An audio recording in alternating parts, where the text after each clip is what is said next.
El Cuentacuentos.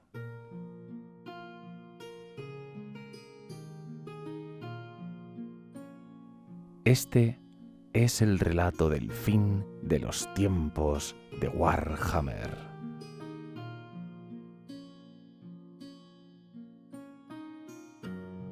Gracias a la web Biblioteca del Viejo Mundo por permitirme compartir contigo este relato. Ahora, acomódate, cierra los ojos y déjate llevar por esta historia.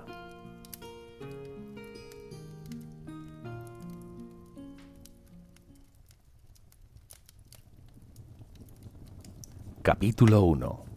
La caída de Heldenhame. Cuando Arkham y Manfred regresaron al castillo de Sternieste, ambos deberían haber sentido una tranquila satisfacción por lo que habían conseguido. Alakanash y la espada cruel estaban ahora en su poder, y tan solo Morrican, la armadura negra de Nagash, restaba por ser recuperada de las entrañas del fortín de Heldenhame. Sin embargo, tal y como se habían desarrollado los acontecimientos, ni el liche ni el vampiro tenían muchas ganas de celebraciones, si es que aún conocían lo que significaba aquella palabra. Aquel Arkham el Negro meditaba sobre la traición de Kemmler y lo que aquello presagiaba. Durante las largas décadas de su asociación, el Señor de los Nigromantes siempre había sido un aliado vano e inconstante, pero Arkham nunca había sospechado que las auténticas lealtades de Kemmler pertenecían al caos. De hecho, por largo tiempo había pensado que el Señor de los Nigromantes estaba siendo guiado, o al menos manipulado, por el espíritu de Nagash. Arkham había estado tanto tiempo al servicio de Nagash que ya ni sabía ni le importaba si su deseo de llevar a cabo el retorno del gran nigromante era su propio objetivo, o si él también estaba siendo manipulado. Simplemente Arkham reconocía que su propósito era conseguir el regreso de Nagash. Aquella resolución lo había impulsado durante siglos, no de la manera frenética en la que los vivos entusiastas defendían las causas de su elección, sino con una determinación fría y calculadora. Si Arkham sentía incluso el más mínimo resquicio de emoción ante la consecución de aquel ancestral objetivo, no se daba cuenta de ello. Las últimas palabras del Señor de los Nigromantes ocupaban a menudo los pensamientos de Arkham. Kemmler había afirmado llevar a cabo sus traicioneras acciones a instancias de los dioses del caos. En su momento, Arkham había desechado aquellas palabras como los alardes de un fanfarrón victorioso. No había creído que los dioses oscuros desearan intervenir de forma tan directa para evitar el retorno de Nagash, pero habían intervenido, y no solo a través de Kemmler. El tramo final del viaje de regreso de Arkham al castillo Sternieste lo había llevado a través del gran bosque, y le había parecido que todas y cada una de las bestias tocadas por el caos se habían visto atraídas a su camino. Un individuo menor que Arkham se habría equivocado pensando que las criaturas simplemente habían sido atraídas por el poder de Alakanash, pero el liche no se había engañado. La inteligencia siniestra había guiado a los hombres bestia a la hora de seguir su rastro. Arkham había visto a la criatura solo una vez durante una batalla salpicada por la lluvia en la carretera de Lieske. Mientras los hombres bestia huían una vez más de forma desordenada, el liche había vislumbrado a un chamán alado muy al fondo del rebaño, rugiendo en un lenguaje tosco a medida que intentaba frenar la retirada. En vista de aquello, Arkham consideró algunos de los infortunios que habían seguido sus pasos y los de sus aliados en décadas recientes. El liche se había pasado largos años puliendo a Malobaude para convertirlo en un peón digno con el que doblegar Bretonia a su voluntad. Arkham había otorgado poder y riquezas al príncipe bastardo e incluso había dispuesto que recibiese el beso de sangre de los vampiros.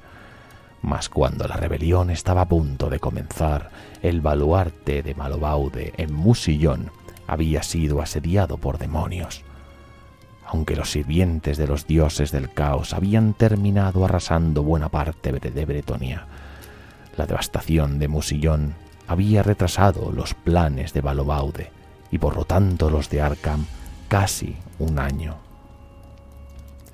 Igualmente, Arkham se preguntaba cómo habría adquirido Baltasar Gelt el conocimiento para forjar su muro de fe. El Liche reconocía que el patriarca supremo poseía una mente brillante, al menos para los estándares menores de los mortales. Pero Silvania había sido durante mucho tiempo una piedra en el zapato del imperio, y contenerla de aquella forma justo ahora suponía una temporización demasiado conveniente. ¿Era Gelt también un agente del caos? Arkham desechó la ocurrencia por absurda. Ningún sirviente de los dioses oscuros podría haber domado el poder de Sigmar como él había hecho. Pero aquello no significaba que no fuera un peón inconsciente. ¿Y qué decir del Pináculo de Plata, lugar de residencia de la tercera y última sirvienta de Nagash que había sobrevivido al paso de los siglos? Aquella también había sido asaltada por demonios, y quizás incluso había caído ante ellos, por lo que Arkham sabía. De hecho, si Krell había sido destruido por los elfos de Azelloren, una eventualidad que el Liche consideraba posible, entonces Arkham el Negro sería entonces el último de los 9 señores oscuros que todavía caminaba por el mundo mortal. Tanto temían a Nagash los dioses del caos que estaban actuando para impedir su retorno. La idea resultaba poco probable, pero si algo no era Arkham, era una criatura de imaginación extravagante y fantasiosa. Considerando los sucesos recientes, algo así no era solo posible, sino probable. De todas maneras, el Liche decidió no contar nada de esto a Manfred von Karstein. En el mejor de los casos, el vampiro asumiría que Arkham había sido consumido por la paranoia. En el peor, el señor de Silvania se tragaría el cuento de manera tan absoluta que abandonaría su estrategia actual y buscaría otras formas de obtener poder. Después de todo, los vampiros eran depredadores y no reaccionaban bien cuando se convertían en la presa de seres más poderosos que ellos. Por su parte, Manfred ya se sentía disgustado con su aliado, y con buenos motivos. El encantamiento apostático estaba fallando. Las garantías de Arkham sobre el hecho de que perder a uno de los 9 tendría un efecto insignificante habían sido falsas. Cada día que pasaba, el hechizo se debilitaba, sus oscuras energías mágicas se dispersaban y disipaban, y nada podía hacer Manfred para revertirlo. Pasarían días, quizás semanas, antes de que el encantamiento se desmoronase por completo, pero cuando lo hiciera, la iglesia de Sigmar estaría preparada. Cazadores de brujas, lunáticos entusiastas y sacerdotes armados con antorchas merodearían por Silvania una vez más. Mientras tanto, el muro de fe de Gelt se mantenía tan impenetrable como siempre, sin mostrar señal alguna de estarse debilitando. Cuando Manfred había interrogado al Liche, éste había negado conocimiento alguno sobre el fracaso del encantamiento y había proclamado que el retorno de Nagash haría que tales cosas fueran innecesarias. Manfred sabía la verdad. Arkham siempre había sabido que aquello sucedería y no había hecho nada para impedirlo. Sin duda, el Liche pensaba que forzaría al vampiro a adoptar un compromiso firme respecto de la misión que tenían entre manos, y por mucho que el señor de Silvania odiara admitirlo, Las suposiciones de Arkham resultaban bastante acertadas. Había contemplado los presagios y en la ruina de los reinos fronterizos había presenciado las primeras consecuencias. El mundo estaba cambiando, eso estaba claro. Y si Manfred deseaba garantizar que Silvania continuara siendo importante en tiempos venideros, tendría que continuar con el plan. Sin embargo, no renunciaría al gobierno de su reino, no ante Nagash, y menos aún ante el Liche que parecía determinado a tomar al señor de Silvania por un necio. Era hora de recordar a Arkham quién era el auténtico maestro de los no muertos, y el ataque al fortín de Heldenhame resultaba una oportunidad idónea. Desde las almenas de la torre más alta del castillo Sternieste, Manfred proyectó su voz y su voluntad sobre los vientos, convocando a todas y cada una de las impías criaturas que le debían lealtad. Monstruosidades con alas de murciélago emergieron de cuevas mohosas, y los necrófagos salieron a hurtadillas de los fosos de huesos respondiendo a su llamada. Espíritus de corazón gélido sintieron el tacto de la mente de Manfred y abandonaron sus guaridas, incapaces de resistirse a la voluntad de su amo. Un día entero había pasado cuando llegó la medianoche, y así un poderoso ejército marchó hacia el norte desde el castillo Sternieste. Manfred y Arkham viajaban en cabeza, el uno hirviendo de ira por el engaño del Liche, el otro divirtiéndose en silencio por la exhibición de poderío desatado del vampiro. Necesitarían tal poder si pretendían salir victoriosos del fortín de Heldenhame.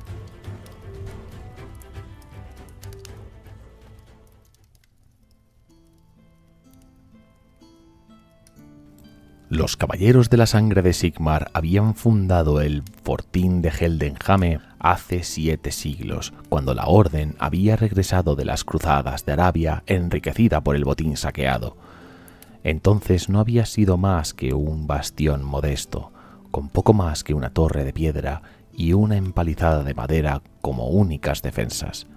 Sin embargo, a medida que la Orden de la sangre de Sigmar se volvía más rica y renombrada, igualmente creció su fortaleza en magnificencia. Primero se expandió el fortín como tal, y luego la empalizada fue sustituida por una ancha muralla de piedra. Un siglo más tarde, la fortaleza fue ampliada de nuevo. La muralla se extendió para proteger el pueblo próspero que había crecido a la sombra de la Orden, y el propio fortín fue derribado y reemplazado por un gran castillo mucho más grande. Ahora el fortín de Heldenhame era la fortaleza más poderosa de Talabe Clan. El pueblo se había convertido en una ciudad bulliciosa, y las meras garitas de la muralla de la ciudad se alzaban más altas e intimidantes que el largo tiempo desaparecido fortín de donde había procedido el nombre de Heldenhame. Aunque ni Manfred ni Arkham lo admitían, ambos preveían que la conquista de Heldenhame no supondría precisamente un desafío pequeño. De hecho, de no haberse vuelto el tiempo un recurso tan preciado, quizás habrían probado métodos distintos a la fuerza militar para recuperar Morikane de las cámaras de trofeos de la fortaleza. Manfred ya había investigado las posibilidades antes de viajar a los reinos fronterizos. Incluso estando cerradas las fronteras de Silvania, contaba con informadores y espías en todas las ciudades del imperio. Desafortunadamente, todas y cada una de las pizcas de información que el vampiro había recolectado le contaban exactamente lo mismo. Resultaría difícil infiltrarse entre los caballeros de la sangre de Sigmar, y corromperlos sería casi imposible. Manfred y Arkham no tenían tiempo para una cosa ni para la otra, aunque cada uno tenía sus propias razones para darse prisa. Arkham temía la creciente oposición de los dioses del caos, mientras que el vampiro necesitaba subyugar a su voluntad al poder del gran nigromante si quería defender y expandir Silvania en los días difíciles que se avecinaban. Había que tomar Heldenhame y rápido.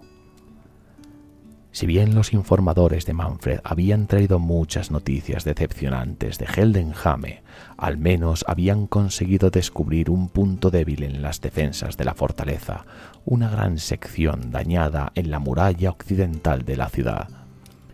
El año anterior, la marea verde del Wag de Bludtov se había estrellado contra la piedra de Heldenhame, y aunque los Pieles Verdes habían sido masacrados o rechazados, el ataque había golpeado la muralla occidental casi hasta derribarla. Hans Leitdorf, el actual gran maestre de la orden, no había reparado en gastos para arreglar los daños, pero unas reparaciones así llevaban su tiempo. Un bombardeo decidido de la muralla occidental, o eso decían los informadores, abriría rápidamente una brecha. Sin embargo, también advirtieron que Leitdorf había reforzado mucho la guarnición de aquel muro con varias baterías de cañones forjados en Nuln, los mejores a la hora de hacer trizas a cualquier atacante que intentase aprovechar la debilidad de la estructura. Ni Manfred ni Arkham sentían mucho entusiasmo ante un asalto tan obvio, pero decidieron que la previsibilidad, o al menos la apariencia de la misma, era un arma tan valiosa como su ausencia, y si se hacía buen uso de ella. Al caer la noche, mientras los ciudadanos de Heldenhame se dormían en sus lechos, Arkham caminaba sobre la pronunciada pendiente bajo la muralla occidental. Los gusanos se habían alimentado bien gracias al asedio del año anterior. El Liche podía sentir miles de muertos bajo sus pies, esperando con impaciencia ser llamados de nuevo al combate.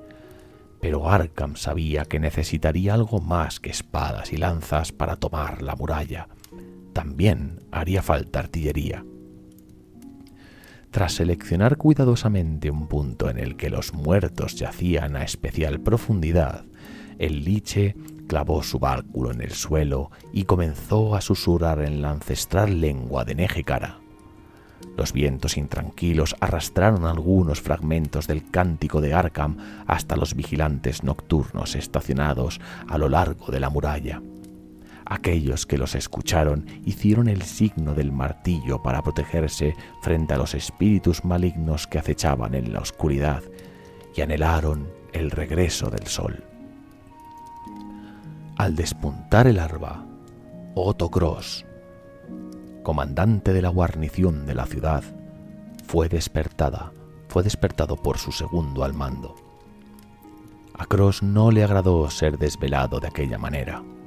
Había bebido bastante la noche anterior y sus sueños se centraban en una esbelta y complaciente doncella bretoniana cuando la mano insistente del capitán Deinroth lo había arrastrado de vuelta a la realidad.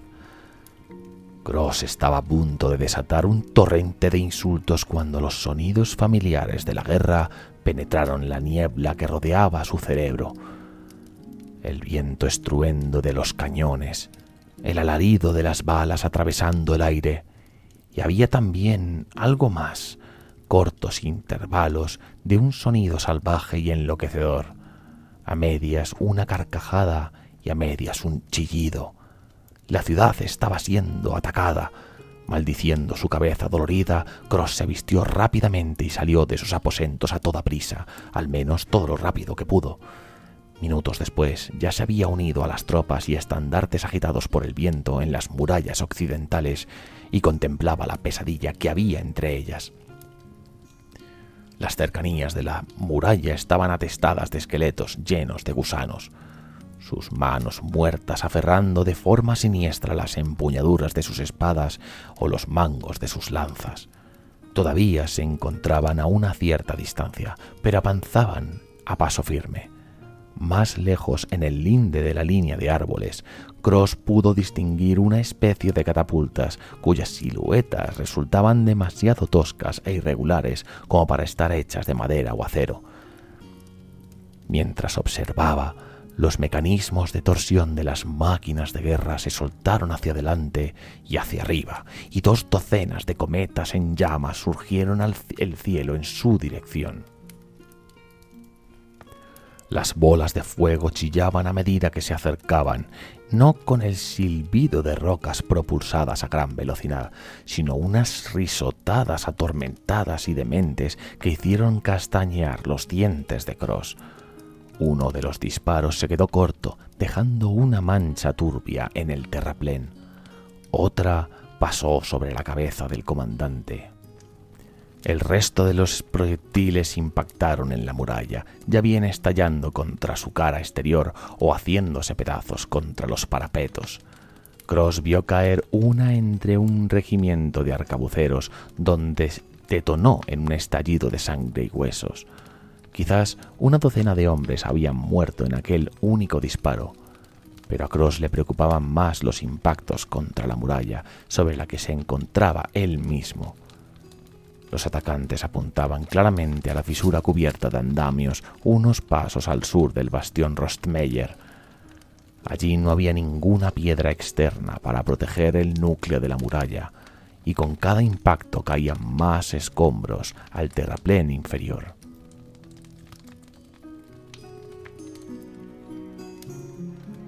Cross observó una bala de cañón atravesando una masa de esqueletos a media distancia y gritó a las detonaciones de artillería que ignorasen la infantería que se aproximaba y se concentraran en las catapultas tras ella. Los no muertos no habían traído torres de asedio ni equipo de escalada de ningún tipo, al menos hasta donde él podía ver. Si las máquinas de guerra eran destruidas, las murallas vencerían a los atacantes. Eso mismo había presenciado Cross el año anterior y estaba seguro de que ese día lo volvería a ver. Olvidados sus dolores de cabeza, Cross comenzó a dar órdenes. Se ordenó a las guarniciones abandonar sus posiciones en las otras murallas y acudir rápidamente a la sección oriental. Los tiradores fueron enviados a los niveles superiores de los bastines Rostmeyer y Sigmundas, donde su visión del enemigo no se vería obstruida por las nubes del agrio humo de pólvora que ya danzaban por entre las murallas. Las catapultas estaban fuera del alcance oficial de los rifles largos de Hochland, pero bastaba con un disparo afortunado para derribar a un miembro de sus dotaciones. Se enviaron mensajeros al castillo para informar de la situación al gran maestre Leitorf y solicitar que movilizase a su orden. Algunos caballeros se encontraban ya en las murallas, pero Cross consideraba una buena salida todavía podría acabar con aquel repentino asedio de manera rápida y decisiva. Los tiradores habían comenzado a disparar cuando un gran clamor de júbilo se alzó desde los parapetos. Un soplo de viento había barrido temporalmente la cortina de humo, dejando ver con claridad a los defensores cómo una bala de cañón, guiada por el ojo experto de un sargento artillero, impactaba contra el brazo vertical izquierdo de una de las catapultas lejanas.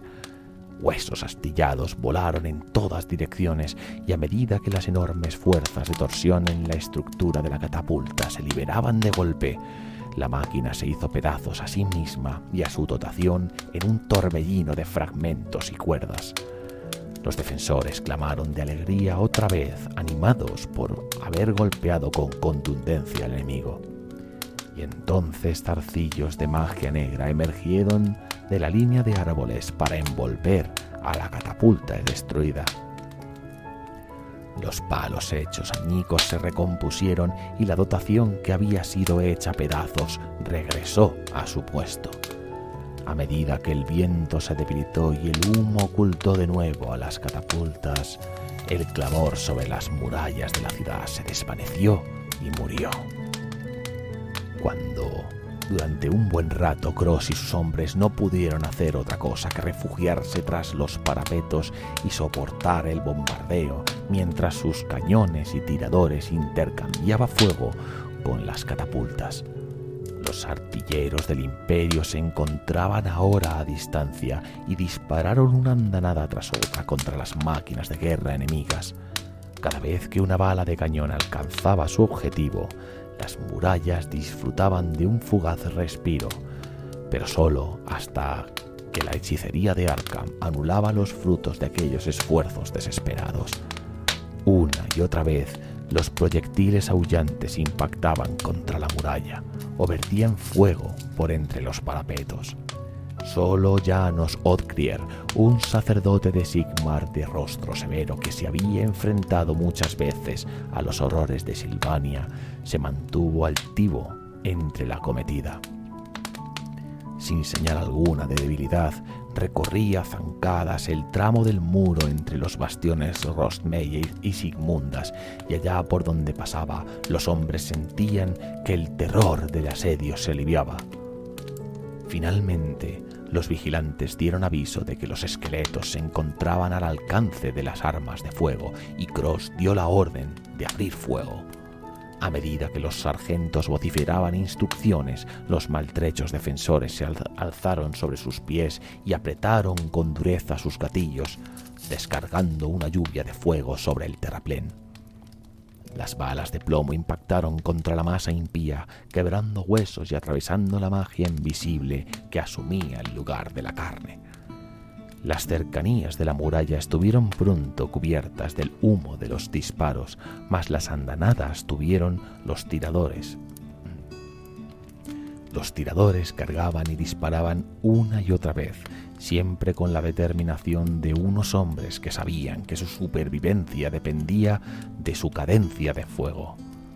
Ya no se molestaban en apuntar, pues el humo de sus propias descargas lo hacía imposible, sino que disparaban a cualquier sombra que vislumbraban a través de la cortina, seguros de que la formación enemiga era tan densa que no se malgastaría ningún disparo.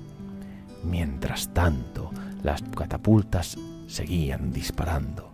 Los defensores apenas se daban cuenta y cada hombre continuaba luchando hasta que era barrido del muro. Los alabarderos carreteaban munición a la muralla y arrojaban los muertos por encima de los parapetos para que los vivos pudieran tomar su lugar. Sus alabardas resultaban inútiles a menos que los mismos muros fueran atacados, y a Cross no le parecía que semejante asalto pudiera tener lugar. No había visto ni torres de asedio ni escaleras para trepar. El ánimo del comandante no cesaba de mejorar. Al fin, un mensajero le había traído noticias de que los caballeros de la sangre de Sigmar habían salido de la ciudad por la puerta sur y pronto apuntarían sus lanzas hacia los atacantes por la parte exterior. Por lo que a Cross respectaba, los esqueletos podían arremolinarse bajo las murallas todo lo que quisieran. El destino suele mofarse de la certeza, y aquel día se rió de Cross durante largo tiempo y en voz alta. El comandante apenas se acababa de afirmar a sí mismo que no se produciría asalto alguno contra las murallas cuando la masa de esqueletos comenzó a hervir de actividad. Poseídos por una resolución repentina, treparon y escalaron los unos sobre los otros como un enjambre de hormigas, construyendo exánimes escaleras de hueso y tendones mágicos que se volvían más y más altas por momentos. Así trepó la marea de muertos los muros de los bastiones Rostmeyer y Sigmundas, tratando de alcanzar los parapetos con sus manos esqueléticas. Las armas de pólvora rugían y llameaban, destrozando secciones de la creciente estructura y derribando a los escaladores más avanzados de vuelta al suelo que ahora se encontraba muy abajo. Cross disponía de 2 baterías de cañones de salvas, uno en cada bastión, y ambos hicieron llover fuego, humo y plomo sobre el enemigo. Cada batería no disparaba en defensa de su propio bastión. Los cañones no podían inclinarse tanto para hacerlo, sino que dirigía su furia para salvar al otro, abriendo fuego a través de la sección de muralla que separaba a las 2 torres. Fragmentos de hueso impactaban con estrépito contra la piedra a medida que las andanadas diezmaban a la escalera exánime. Un rasgado clamor de júbilo resonó de nuevo entre las almenas, pero entonces hilos de magia oscura resplandecieron entre el humo de la pólvora. Los muertos recompusieron sus cuerpos abatidos y la escalada comenzó de nuevo. Cross ordenó recargar a sus artilleros, pero de poco sirvió. La misma magia que había recompuesto a los esqueletos les habían concedido nuevas energías. Aquí y allá, un arma disparaba, pero el ritmo de la ascensión apenas se reducía. Algunos arcabuceros abandonaron cualquier intento de recargar y comenzaron a arrojar rocas sobre los parapetos para quebrar los huesos y los cráneos de los escaladores. Muchos fueron apartados a jirones del borde por los alabarderos, que ocuparon sus puestos para golpear a los atacantes. El tiempo para los disparos sobre los bastiones se había terminado. Era la hora del acero. En el bastión Rostmeyer, los no muertos no pudieron establecer una cabeza de puente duradera. El capitán Deinroth lideró la defensa allí, y con lo reducidas que habían quedado las filas esqueléticas tras las andanadas de los cañones de salvas, el acero y el valor mantuvieron las murallas limpias. El bastión Sigmundas no fue tan afortunado. Uno de los cañones de salvas estacionado en el bastión Rostmeyer tenía fama de cascarrabias y había funcionado especialmente mal durante los disparos. Una andanada que debía haber resultado atronadora perdió toda su fuerza a poca distancia de su blanco, y el enjambre de esqueletos que alcanzó las almenas de Sigmundas había estado mucho menos erosionado que el que asaltó Rostmeyer. A lo largo y ancho del parapeto, brazos esqueléticos se alzaron por encima del muro para atacar a los defensores con espadas oxidadas y manos tenaces. Las alabardas resplandecían a medida que golpeaban hacia abajo, pero por cada esqueleto cuyos huesos se desplomaban por la fachada del bastión, dos se alzaban para ocupar su lugar. Pronto los esbirros de Arkham ganaron su primer y sangriento punto de apoyo sobre las defensas de Heldenhame. Lenta y inexorablemente, los defensores del bastión Sigmundas se vieron obligados a retroceder, y quizás habrían huido por completo de no ser por la llegada del padre Oddgrier, cuya fe supuso una luz en aquel momento oscuro. El anciano sacerdote blancía su gran martillo con la furia de un hombre mucho más joven, y allá donde golpeaba huesos no muertos brillaban como el cometa de doble cola de antaño. El valeroso ejemplo de Oddgrier infundió de valor renovado a los hombres de Talabheim y Talaveklan, y una abigarrada banda de alabarderos, arcabuceros y artilleros siguieron sus pasos, decididos a tomar el bastión. Sin embargo, a medida que avanzaba, el sacerdote se acercó demasiado al parapeto, y manos esqueléticas se aferraron a su capa desde abajo. Oddgrier se liberó y descargó un nuevo golpe con el martillo, pero más brazos alcanzaron las almenas, agarraron sus brazos y sus piernas.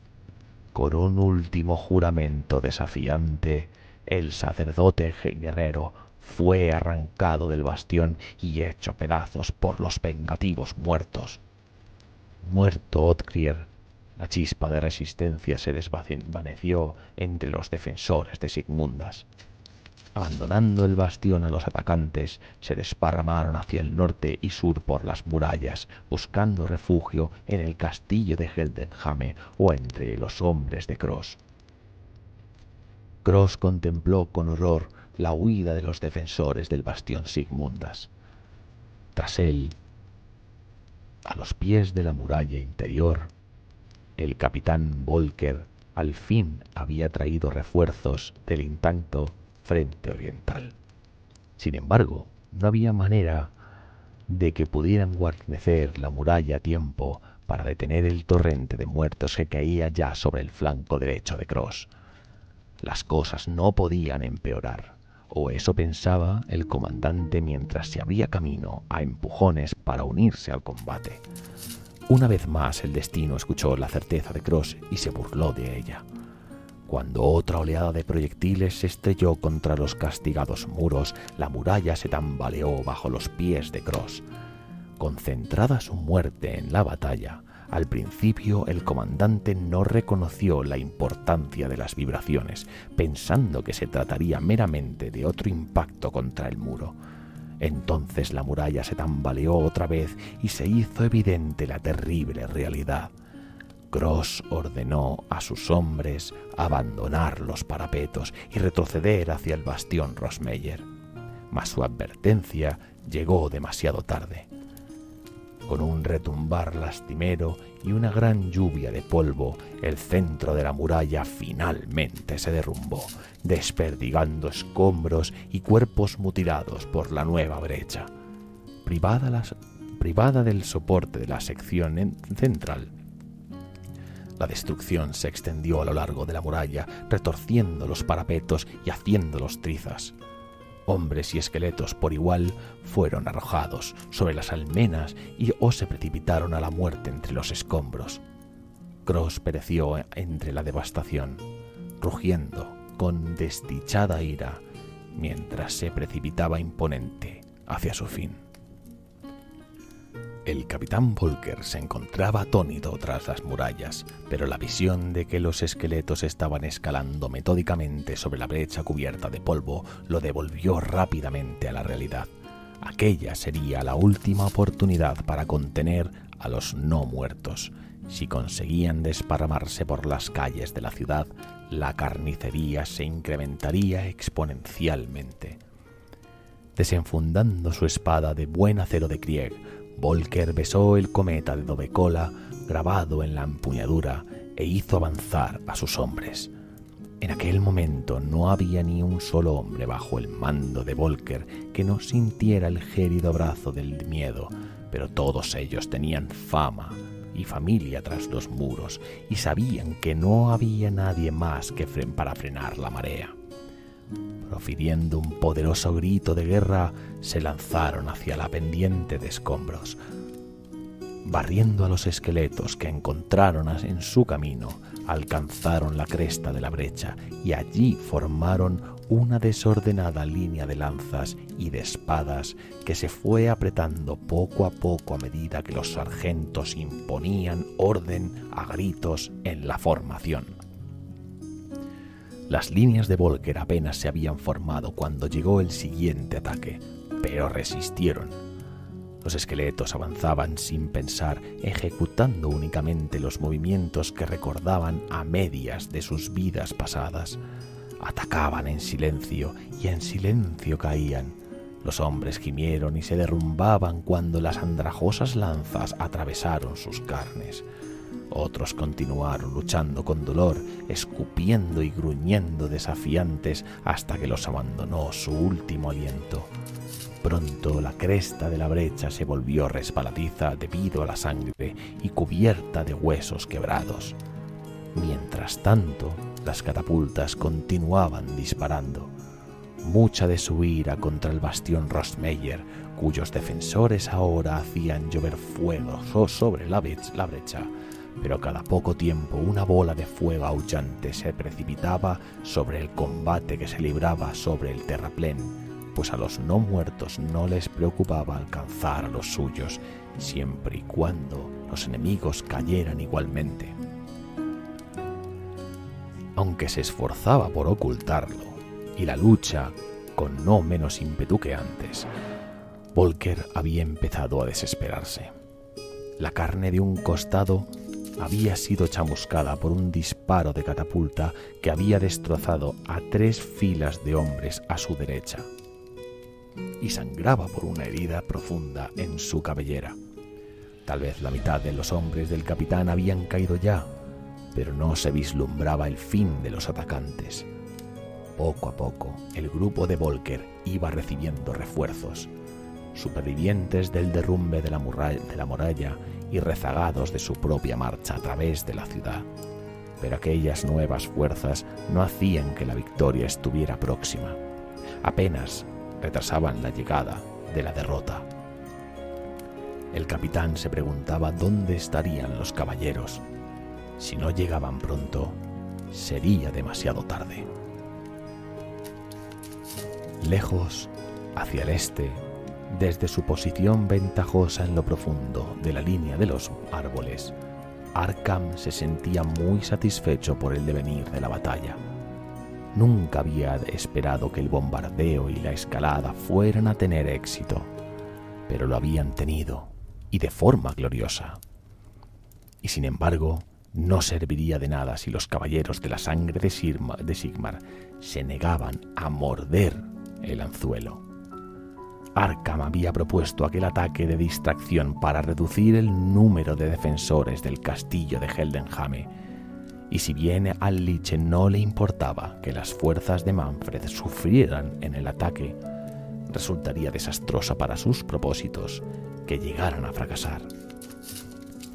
Era impensable que los caballeros se atrincheraran en su castillo y dejaran arder su ciudad. ¿Acaso las presunciones mortales de honor y caballerosidad podrían permitirlo? Entonces, un estruendo de trompetas resonó en el aire, y Arkham supo que su plan se desarrollaba adecuadamente. Mas ni siquiera entonces sintió satisfacción alguna, tan solo una lástima infinitamente distante de los humanos que habían demostrado ser tan previsibles. Hans Leitdorf tampoco sentía ningún tipo de satisfacción cuando sus trompeteros anunciaron la carga.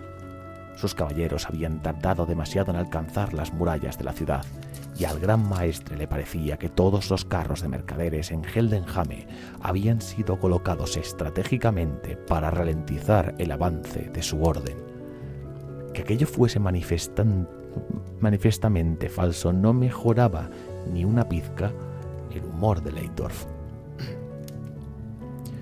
Sentía la pérdida de la muralla exterior de la ciudad como un fracaso personal, uno que la victoria tan solo podría expiar parcialmente.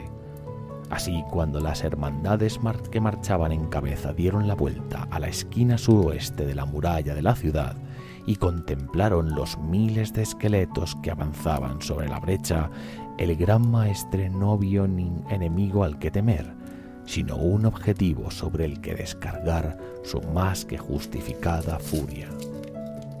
El clarín de las trompetas sonó por tercera vez, y la columna de caballeros comenzó a avanzar. La práctica totalidad de la orden cabalgaba con Leitdorf al mando. El resto permanecían guardando el propio castillo de Heldenhame, o se encontraban en otros lugares gestionando asuntos de la orden, pero no se les echó en falta aquel día. Una vez desatada la carga, un caballero completamente acorazado con su armadura de placas no era sino un ariete de carne y acero cuyo impacto podía quebrar la muralla de escudos más gruesa. Leitdorf contaba con casi 12 centenares de esos caballeros bajo su mando, y con un rugido de venganza los lanzó contra las legiones de esqueletos que se encontraban bajo las murallas de Heldenhame. La carga de los caballeros resultó tan vertiginosa y destructiva que a ojos del capitán Volker semejaba que la guadaña de la muerte había regresado a por la hueste no viva que se alzaba frente a él. En un instante había un mar de huesos deslucidos y estandartes harapientos.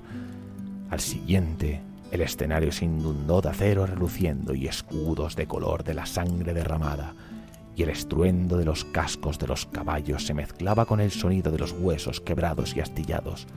Imbuidos de nueva esperanza por la llegada de los caballeros, Volker derribó el cráneo sonriente frente a él y presionó en la brecha. Incluso entonces, los defensores de Heldenhame pudieran haber caído ante las legiones de Arkham si la temeridad se hubiera apoderado de ellos, pero Leitdorf empuñó el arma que era su orden, con una habilidad incomparable aquel día. Una y otra vez, los caballeros de la sangre de Sigmar redujeron falanges de esqueletos a pedazos, pero a continuación girarse en perfecto orden y cargar de nuevo contra un nuevo objetivo. Las catapultas continuaban disparando desde las líneas de árboles e incluso las placas de acero de la armadura de los caballeros no podían protegerlos contra sus impactos, pero Leitdorf envió 2 hermandades a convertir las máquinas de guerra en escombros. Pronto las catapultas fueron silenciadas y en el entusiasmo de una victoria obtenida con gran esfuerzo, nadie pensó en cuestionar por qué los muertos no se levantaban de nuevo como habían hecho al comienzo de la batalla. La respuesta era, por supuesto, que Arkham se había retirado en el mismo momento de la primera carga de Leitdorf. El Liche había desempeñado su papel a la perfección. Ahora le tocaba a Manfred jugar el suyo. Hans Leitdorf supo que algo iba mal en cuanto el viento cambió de repente. Durante toda la mañana, una lánguida brisa procedente del este había soplado a través de la ciudad. Pero ahora un vendaval zarandeaba la ciudad desde el norte, aullando sus ráfagas de viento con voces impías. El gran maestre observó con creciente ira cómo nubes negras se congregaban en torno al castillo de Heldenhame, y en aquel instante se dio cuenta de que la adversidad aún no había terminado. Pese a saber que llegaría demasiado tarde, Leitdorf espoleó a su corcel y, ordenando a sus hermanos que lo siguieran a toda prisa, cargó sobre la brecha y de vuelta a la ciudad, dispersando en el proceso a los defensores supervivientes de Volker. Incluso sin sus caballeros, el castillo Heldenhame podría haber resistido un asedio convencional durante meses. Si bien muchos de los castellanos de Heldenhame, espadachines y arcabuceros reclutados de las tierras circundantes y entrenados por los caballeros a los que servían, habían sido enviados a asistir en la defensa de la muralla occidental, casi 400 guarnecían aún los muros y conocían bien su deber. Las murallas eran gruesas y las torres de artillería bien abastecidas. Ninguna horda bárbara o ejército de las tierras remotas podía quebrar las defensas del castillo Heldenhame, o al menos de eso se jactaban. E incluso habiéndose colapsado y derruido la muralla occidental de la ciudad, la resolución de los castellanos no desfallecía. Se pusieron al mando de los caballeros de la sangre de Sigmar que comandaban las defensas en ausencia de Leitdorf y se afanaron por demostrarse dignos. Por desgracia para ellos, Manfred no tenía ninguna intención de recurrir a un asedio convencional. Los Vargeist llegaron primero, planeando desde los dientes del vendaval hasta unas almenas poco preparadas para un asalto desde los cielos. Los arcabuceros escupieron fuego, pero pocos hombres podían mantener la puntería entre aquellos vientos aullantes y apenas un puñado de atacantes fueron derribados en los cielos. El resto se abrió camino a través de las almenas en una orgía de sangre y hambre, desgarrando los integrantes de la guarnición con garras afiladas como cuchillas y arrojando a los supervivientes contra las rocas a los pies de la muralla. Pese a todo, los castellanos se mantuvieron firmes. Desenfundando sus espadas, cazaron en las torres y parapetos, en los pasadizos y dependencias de los cuarteles, abrumando a los bestiales atacantes con el peso de su número y su desesperado acero. Pero los Vargeist no eran las únicas armas en el arsenal de Manfred. Tenía otras a su disposición, que ahora desató en la batalla. A la orden silenciosa del vampiro, formas espectrales fluyeron sobre las rocas salpicadas de cuerpos quebrados de los defensores del castillo. Aquellos eran los ecos fantasmales de antiguos brujos y hechicerías y hechiceras suicidas y dementes. Largo tiempo atrás habían poseído cuerpos. Ahora no eran sino espectros crueles que sólo deseaban suavizar su propio sufrimiento al regocijarse en el de los otros. Pasaron a través de las murallas y cayeron con ansia sobre los defensores aún sobrecogidos por el ataque de los Vargeist. Aquellas criaturas inmateriales no podían ser dañadas por armas mortales por mucho que los castellanos dedicaran todos sus esfuerzos a probar lo contrario. Y sus meras caricias eran suficientes para acabar con cualquiera, excepto los más valientes. Ahora los defensores morían a granel, enloquecidos por el canto perforador de las almas de las brujas espectrales, o bien acallados sus corazones por el terror de un abrazo fantasmagórico. La salvación de los defensores pasó a depender entonces de las armas del pasado. Muchas de las hojas empuñadas por los castellanos habían sido forjadas durante las cruzadas contra Arabia y habían sido benditas contra los guerreros infieles de los reinos del desierto por los sacerdotes de aquella época. Aquellas espadas envejecidas resplandecían como antorchas cuando los espíritus se acercaban, y las llamas quemaban la carne espectral con la misma facilidad que la de los vivos. Los castellanos se replegaron rápidamente en torno a aquellos entre los suyos que portaban las armas benditas, y el asalto espectral se estancó. Entonces, por fin, Manfred von Karstein entró en batalla a lomos de un corcel de huesos retorcidos. Dos tremendos, terribles engendros del terror anunciaron su llegada, descendiendo del cielo ennegrecido y aterrizando en el centro del patio del castillo entre chillidos tan punzantes que hicieron estallar toda ventana, copa y espejo del castillo. Los monstruos no temían a las espadas benditas, carcomidos por un hambre que nunca podía saciarse. Avanzaron sobre el suelo de piedra, atrapando a aterrorizados espadachines con sus poderosas mandíbulas, aparentemente inconscientes de que los restos destrozados se deslizaban casi de inmediato a través de sus gargantas podridas.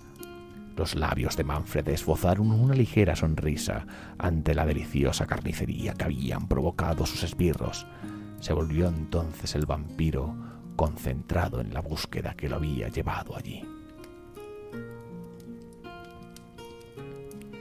Rudolf Huescar era el senescal del castillo, un hombre alto y fuerte, como un gran oso cuyos esfuerzos habían evitado que las cámaras del castillo fuesen violentadas durante el asalto.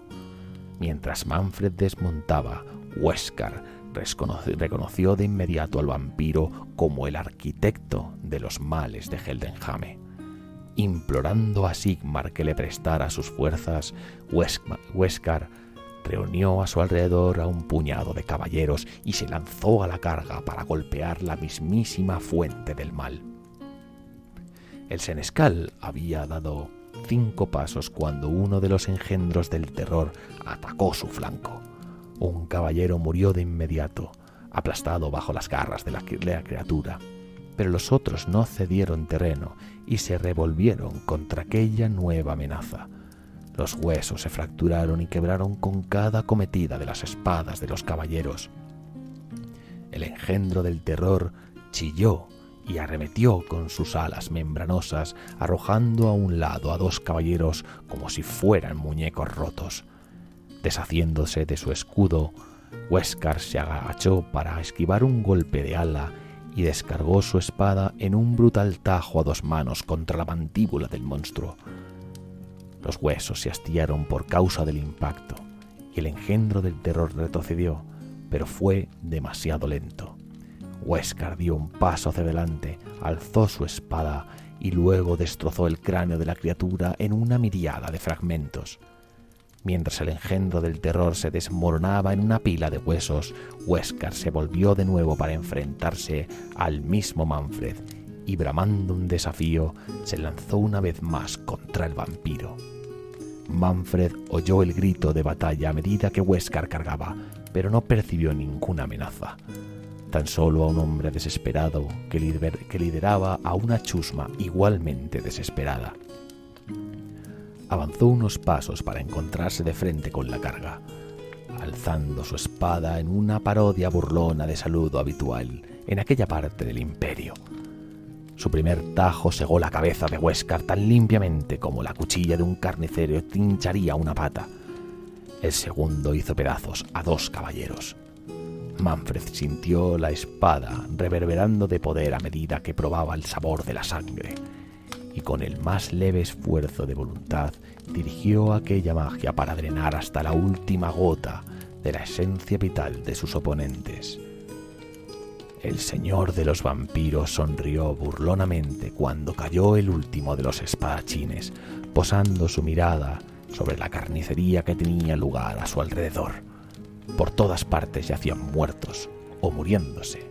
Los defensores del castillo y los pocos que seguían vivos no le suponían ningún desafío.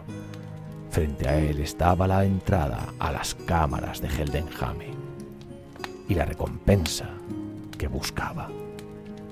Nadie podía detenerlo ahora.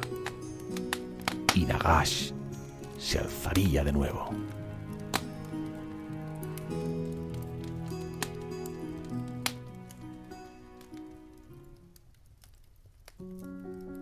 Relato: Nueva batalla. Hans Leitdorf golpeó su puño enguantado contra el parapeto. Había sido engañado y Heldenhame, honrada fortaleza de su orden durante siglos, había pagado el precio. ¿Cuántos supervivientes?, preguntó Leitdorf. Desde donde estaba en la torre norte, todo lo que podía ver eran los cuerpos de los muertos. Hemos sacado otros 3 de debajo de las ruinas de la entrada, contestó el preceptor a su lado. Uno perderá la mano a no ser que los cirujanos sean rápidos, pero todos volverán a luchar. ¿Eso hace qué? ¿40? 42, mi señor, le corrigió el preceptor. Leitdorf maldijo y volvió a golpear el muro. 42 supervivientes de una guarnición de 400, y eso sin contar los miles que habían muerto en los muros de la ciudad. Peor aún, la cámara del castillo había sido profanada y uno de sus tesoros más antiguos robado. El honor de la orden estaba por los suelos. Su honor estaba por los suelos. Al menos la identidad del atacante estaba clara. De hecho, difícilmente podría haber estado más clara. La jaula se había roto. Esas habían sido las palabras que Leitdorf había encontrado trazadas en sangre en el muro interior. Y eso apenas 3 meses después de que el Patriarca Supremo se hubiera proclamado a sí mismo el hombre que ha enjaulado Silvania. Leitdorf había discutido mucho sobre que la solución de Geld era, como mucho, temporal, pero la lengua dorada del Patriarca Supremo había demostrado ser más persuasiva que los años de experiencia del caballero en la frontera de Silvania. Tengo intención de viajar a Altdorf y retorcerle su esquelético cuello a Baltasar Geld, gruñó Leitdorf. No habría cumplido la amenaza, claro. Aún furioso, Leitdorf sabía que los magos no eran el enemigo real. La venganza la encontraría en los oscuros caminos de Silvania. De hecho, ningún hombre cuerdo iría por esos derroteros voluntariamente. Después de su último viaje a la tierra embrujada, Leitdorf había jurado que nunca volvería. Pero mientras volvía a mirar los cuerpos ensangrentados que jalonaban el patio interior, el gran maestre se preguntó si quizá tenía un ápice de la locura de su hermano, pues ahora estaba planteándose precisamente eso, volver. «Difunde el mensaje», ordenó Leitdorf. «Cabalgaremos al sur con la primera luz. Los magos han tenido su oportunidad. Nos instalaremos». Sus últimas palabras se perdieron en una clara fanfarria de cuernos que sonaron en la distancia. Leitdorf conocía ese sonido. Al mirar al oeste, vio que los árboles que tan recientemente habían estado rodeados de no muertos, estaban ahora rodeados de hombres bestia que saltaban unos por encima de los otros en su afán de llegar al muro roto de Heldenhame. Habían sido atraídos al sur por el sonido de la batalla, imaginó Leitdorf, dispuestos a llevar más horror a Heldenhame. No hoy, juró, su furia creciendo para enfrentarse a la nueva amenaza. La venganza esperaría, al menos por ahora.